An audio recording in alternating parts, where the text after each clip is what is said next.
గణపతి పప్ప మోరియా.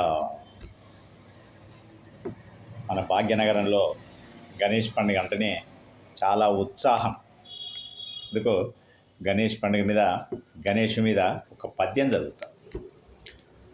తొలుతన విఘ్నమస్తనుచు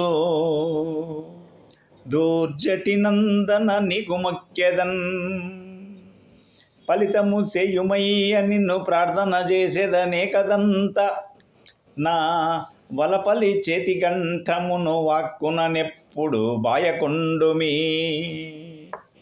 తలుపున నిన్ను వేడెదను దైవ వినాయక లోకనాయక. లోకాలన్నింటికీ నాయకుడైన ఆ విఘ్నేశ్వరుణ్ణి మరొక్కసారి ప్రార్థిస్తూ మనం పండుగ చేసుకుంటాం. ఒకటి గుర్తుపెట్టుకోవాలి, పండుగ అనేది ఎవరికి పోటీ కాదు సుమా. పండుగ అనేది పోటీ కాదు. మరి ఏమిటయ్యా అది? ఆధ్యాత్మిక భావనను పెంచే సాధన, మన వ్యక్తిత్వాన్ని పరిమళింపజేసుకునడానికి పండుగ ఒక సాధన.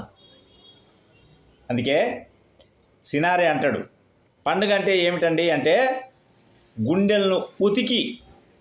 గుండెలను ఉతికి ఆరేసేది పండుగ.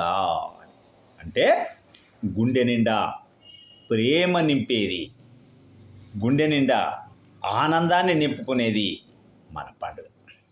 అది మనం గుర్తుపెట్టుకోవాలి. గుర్తుపెట్టుకుంటేనే మనకు ఆనందం. ఆ పండుగ చేసుకున్నందుకు మనకు, పక్క వాళ్లకు, అందరికి కూడా ఆహ్లాదం. జై గణేష్ మహారాజ్కి జై.